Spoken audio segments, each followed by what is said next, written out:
Hey there, and welcome to Becoming, where small steps become large distances. I'm your host, Senzani.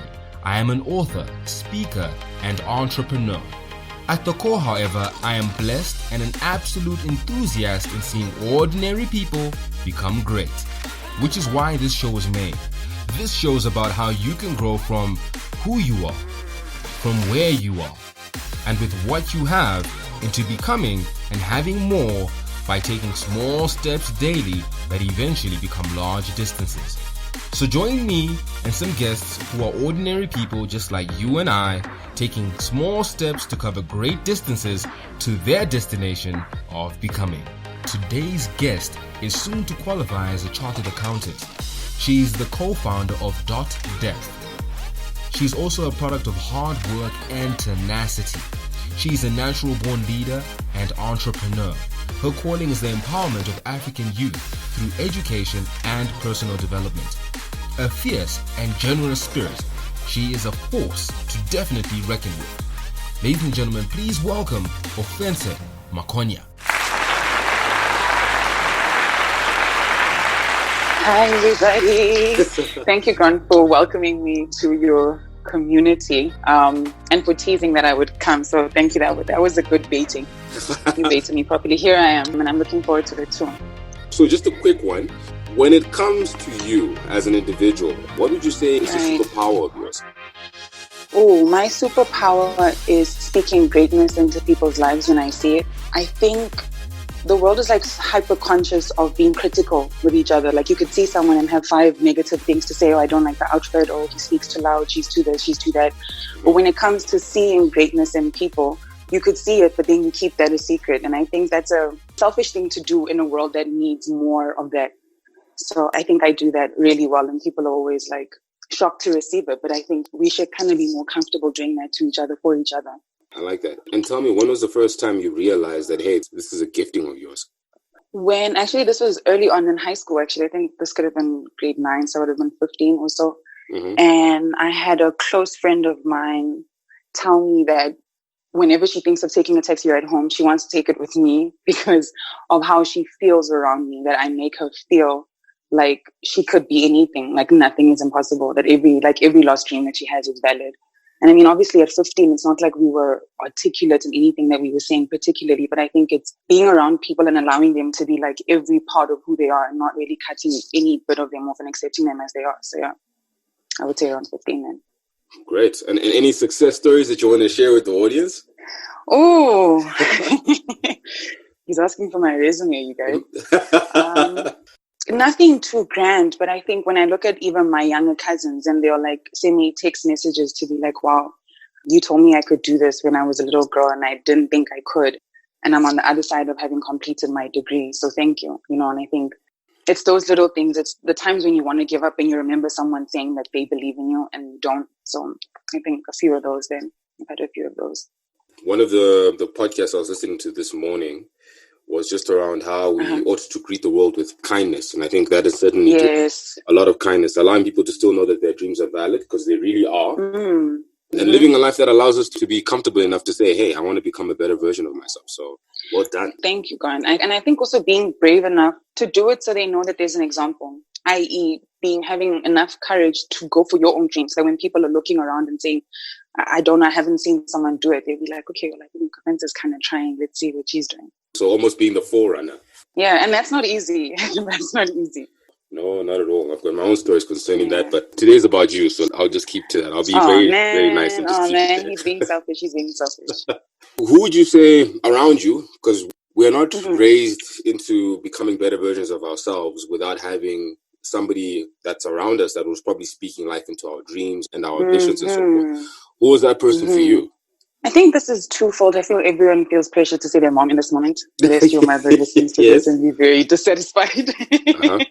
It's twofold. I think one, and I think half the world would agree with me, would be Oprah. She was, it's the typical conversation around representation, around seeing people that look like you do things you never thought you could do.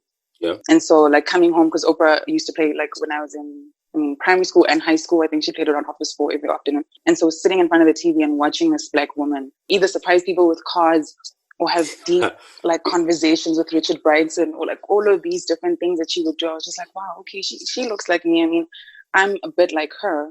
I could do this. No, I could try. I don't know. I might not land where she is, but I could try. So I think there was that little seed. And closest to me, 100% would be my mom, because when I look at where she grew up, first growing up in apartheid South Africa, and then being a very outspoken activist, and looking at people who grew up around her and where she is in comparison to them, which I'm sure we'll get into later, it inspired me. I was just like, wow, you don't have to be what those around you look like. Like, you could choose a different thing. That's a very powerful lesson, that you don't have to be the people that are around you. You could be a more powerful thing. Right. You could decide different. All right. No, we'll definitely unpack that a bit more. So I've got 5 big questions, just getting into the theme of today, in becoming a better version of yourself, which I think the listeners will obviously want to become. It's also something that is big on my mind as well. How do I daily become a better version of myself? So maybe where I could start this conversation off is, why is this so important to you? Why is becoming better important? Yeah. Because... Why can't I sit down and just relax and not really care about becoming a better version? What a boring life. What a boring life. I don't know if others can relate, but I know for me, for a large part of my life, I've almost kind of felt underwhelmed by the status quo. And feeling like, is this it? Is this what we were put here to do? You know, get your degree, get a job, 9 to 5 it, have somewhat of an enjoyable weekend, and then do it again. And again, like, for what good reason?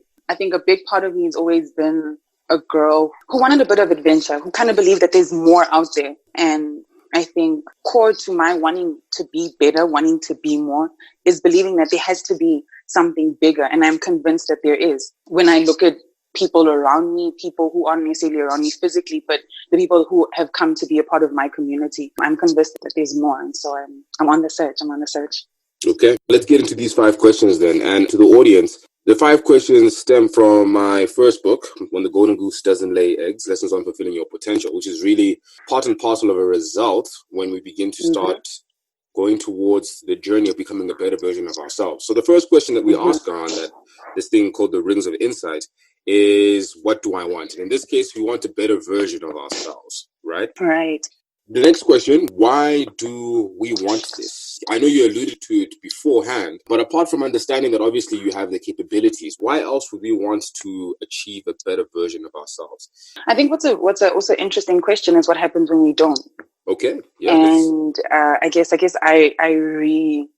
re-engineer the question if we could.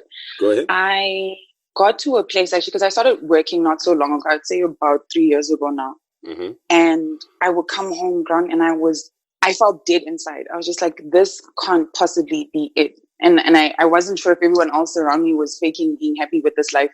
And so I realized that the question here then is, what happens if we don't fulfill a higher version of ourselves? Personally, I'd be stuck with these questions of, what could have happened if I willed myself to want more and actually went after it? I actually had a conversation with a close friend recently about regret. And the one thing I don't want is to get to the end of my life and feel that I didn't explore every last possible opportunity for growth. And that doesn't necessarily mean that you get to the end of your life and you're a star and everybody knows your name and you're famous and all this. But it's more so about, did I interact to the fullest level with every experience that the universe brought my way? And so I would not want to get to the end of my life and feel like, oh, I could have explored a bit more of that, or I would have grown a bit more if I did that or did less of this. And so for me, I think what happens if we don't fulfill higher versions of ourselves, it's a disservice to ourselves. Yeah. Because there's so much more. There's so much more. And I'm just a curious girl. Fair enough. So this week, there was a friend of mine who put an interesting WhatsApp status up. And there was some debate on Twitter. And one of the things that this person had asked was, those of you who are above 40, if you're 20, in your 20s or 30s, don't answer this, but those of you who are above 40, please tell me, what's your biggest regret? And all of them had 2 types of regrets that they all shared. It was either, 1, opportunities they wish they had taken that they never did, which speaks to obviously your disservice and the fact of living in a space of regret. And then the second thing was just relationships that they wish they had ended much sooner than they actually did. Speak on it. Speak on it. So coming back to what you're talking about, becoming a better version of yourself really sits down to that whole thing. Or sooner or later, you will come to terms with the fact of there were some opportunities I should have taken that I didn't, right. For various reasons.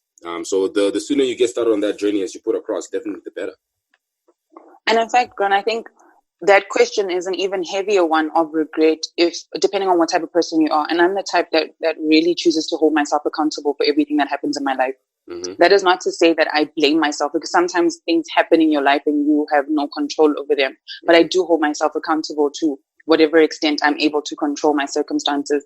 And I think if you're a person who questions yourself and checks in with yourself, the idea of possibly like regretting not having left a relationship sooner or not having explored maybe a business idea better or more, I think that question can sit heavily on your heart. So I definitely don't want to be that person. And naturally, regrets are a part of life. You just don't want to regret the huge things, right? Yeah, that is true. That is true. But that being said, like, one of the things that I've also realized is once you start having the what if question in your mind, that can bear a very, very big burden on your heart. So it's always good to live life to the fullest, in the sense of let's just go for it and we'll see what happens because of it. But there's no guarantees either, which is one of the mistakes that I would have made. I thought that, hey man, if I go after my dream, things are guaranteed, and I'm going to do it. Yeah.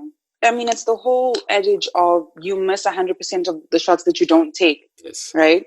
And so it's like, I'm going to take a couple shots and I might not make it. That's all right. But I tried. I did something. And I'll have a story to tell about that. And I'll have learned and I will have a bit of experience. And I might have met a couple cool people along the way. But if you don't do it at all, like, that's just, I don't know, that seems a little sad to me. I believe it was Maximus Aurelius that said the following: are you not entertained? Are you not entertained? And I certainly hope that you are entertained and that you are also being inspired to take those small steps. Now, we've come to the halfway point of this specific podcast, and next week, Wednesday, we are going to dig for more practical ways for you to start taking those small steps that will turn into large distances. See you next week, and remember to share this with one person that you know could benefit.